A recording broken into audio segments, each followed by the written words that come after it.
Hello students, मैं हूं अर्पिता और आप है मेरे YouTube channel grow with biology में।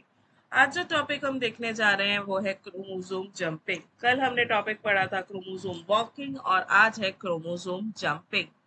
तो क्रोमोसोम जंपिंग एक्चुअली में टेक्नोलॉजी है क्या? तो चलिए आगे बढ़ते हैं। होप सो कि आपको क्रोमोसोम वॉकिंग समझ में आया होगा। अगर नहीं देखा तो आई लिंक पे दिया हुआ है, बिल्कुल उसको देखिए। फिर हम चलेंगे क्रोमोसोम वॉकिंग के तरफ। तो क्रोमोसोम वॉकिंग के बाद क्रोमोसोम जंपिंग।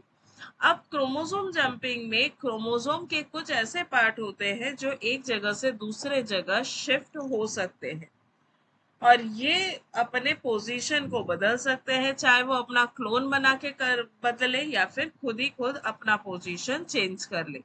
तो इसको हम बोलते हैं पोजिशनल क्लोनिंग। तो chromosome jumping sequence of gene का मूवमेंट है और ये मेनली पोजिशनल क्लोनिंग करता है, जो जीन को आइडेंटिफाई करके एक लोकेशन से दूसरे लोकेशन पे शिफ्ट करता है। इसमें स्टेप बाय स्टेप प्रोग्रेशन होता है और फिर एक जगह से जंप करके हम दूसरे जगह पे पहुंच सकते हैं।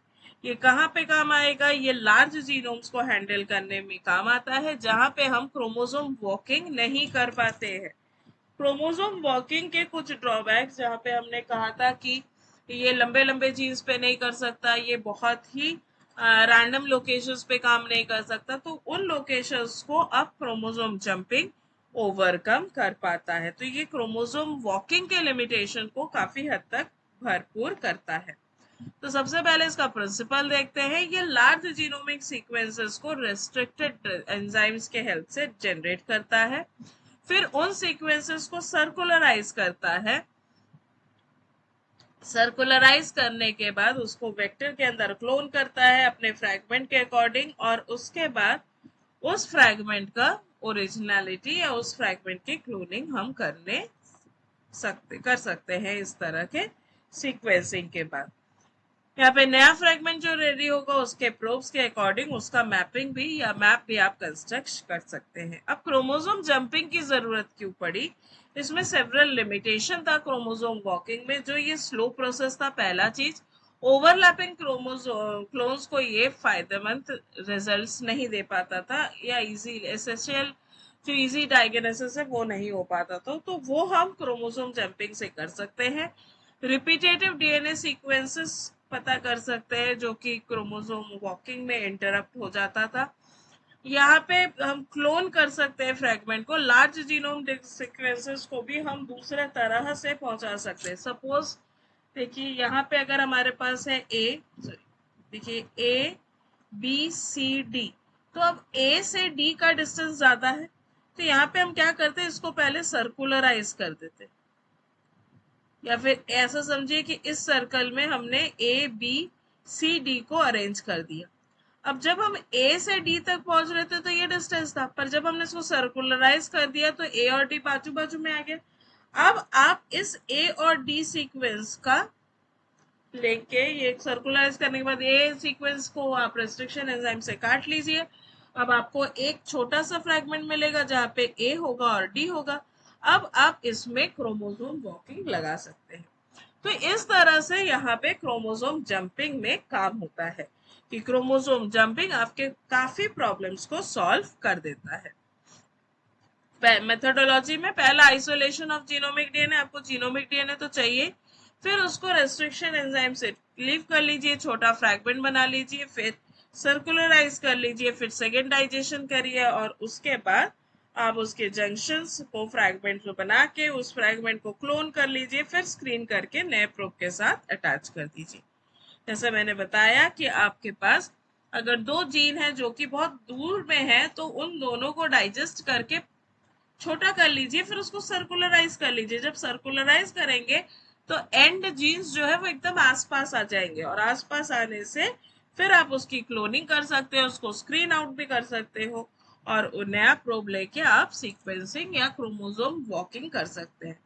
वैसा ही सीक्वेंस जैसे A B C D E है, तो इसको हम पहले डाइजेस्ट कर ले। अगर हम इसको डाइजेस्ट करते हैं और मान लीजिए हमारे पास इस तरह से आ गए, तो ये ऑलरेडी छोटा फ्रैगमेंट हो जाएगा।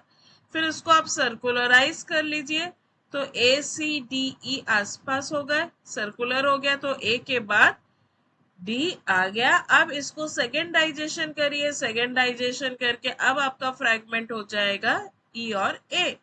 अब इस फ्रैगमेंट को आपको अगर किसी वेक्टर में डालना है तो इस वेक्टर में डाल के इसको क्लोन कर लीजिए। क्लोन करने के बाद इसमें गया है कि नहीं गया है उसकी स्क्रीनिंग करिए। स्क्रीनिंग करने के बाद जो फ्रैगमेंट है अब इसमें प्रोब लगा लगा के आप हाइब्रिडाइजेशन करते जाइए। तो ये हो जाएगा आपका क्रोमोसोम वॉकिंग। तो पहले आप क्रोमोसोम जंपिंग के एक्सपेरिमेंट्स कर लीजिए, उसके बाद आप क्रोमोसोम वॉकिंग करके डिटेल में फिजिकल मैप तक क्रिएट कर सकते हैं। टाइप्स ऑफ क्रोमोसोम जंपिंग, पहले है लार्ज जंप लाइब्रेरीज जिसमें 100 KB और उससे ज्यादा का सीक्वेंस की जंपिंग होती है।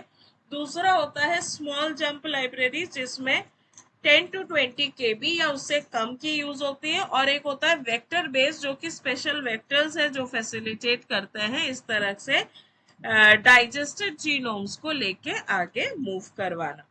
तो ये हो गए आपके 3 तरह के क्रोमोसोम जंपिंग। अब आते हैं एप्लीकेशंस। टेक्नोलॉजी इतना ही है, देखिए इसमें यहाँ पे पहले आप उसको क्लीव कर लीजिए, सर्कुलराइज करिए, फिर आप उसको एम्पलीफाई कर लीजिए नए रीजन्स पे, फिर उसको एक लोकेशन से दूसरे लोकेशंस पे शिफ्ट कर लीजिए।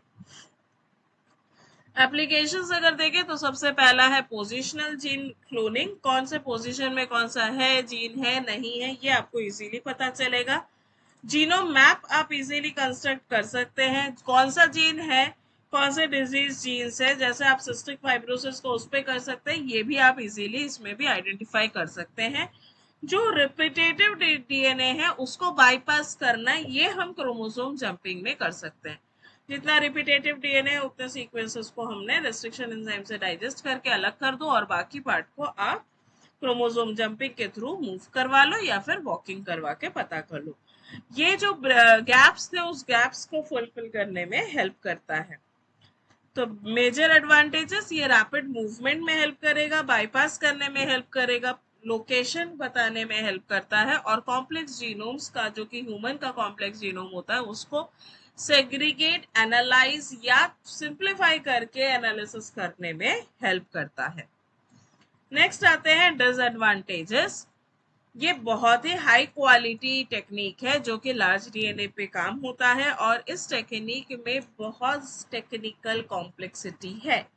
ये सुनने में जितना इजी है ऐसा नहीं है। जब आप फर्स्ट टाइम डीएनए लेके रेस्ट्रिक्शन एंजाइम का डाइजेशन करेंगे तो आपके पास अननेसेसरी बहुत सारे टुकड़े बन जाएंगे और ऐसा भी हो सकता है कि आपका जो क्लोन ऑफ इंटरेस्ट है वो ही टूट गया। तो उन सब चीजों को हटाना, फिर उसको लेके आना, फिर प्रिसाइज करना, फिर सर्कुलराइज करना, लाइगेज के हेल्प से आप सर्कुलराइज करो। जब आप सर्कुलराइज करने जाओगे तो जो अनवांटेड फ्रैगमेंट्स है वो भी सर्कुलराइज हो जाएंगे और कभी कभार आपका जो फ्रैगमेंट है जिसको सर्कुलराइज आपको करना है वो नहीं होगा। तो इस तरह के प्रॉब्लम्स आपको इसमें फेस करने पड़ते हैं।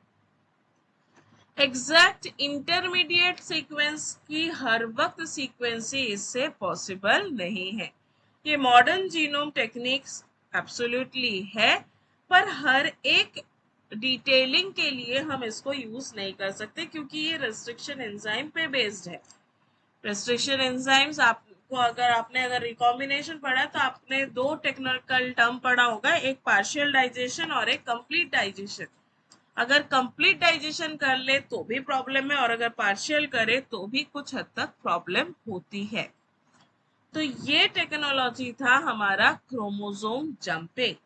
क्रोमोसोम जंपिंग ट्रांसपोजोन्स भी बोला जाता है, ट्रांसपोजिशंस या ट्रांसपोजोन्स।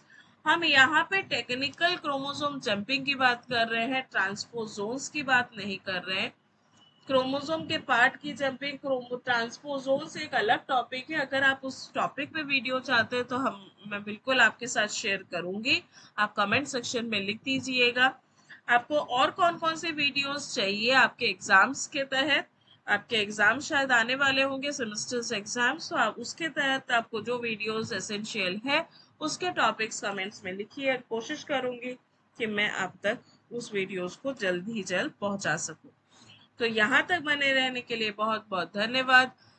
आगे पढ़ते रहिए, एग्जाम्स आ रहे हैं, विदाउट एनी टेंशन पढ़िए, नॉलेज को एंजॉय करिए ताकि आपको बोर्डम ना लगे। जब आप बोर्डम फील करते हो तो आपके दिमाग में कम घुसता है और टाइम स्पैन बढ़ते जाता है। जब आप एंजॉय करते हो तो आपको पढ़ने में मजा भी आता है और वो चीज आप सीखते हैं। कहीं ना कहीं आपके सबकॉन्शियस माइंड में वो टेक्नोलॉजी, वो टर्मिनोलॉजी रह जाता है जो आपको बहुत फायदेमंद देता है। Anyways, thank you for studying and seeing the video, and happy studying.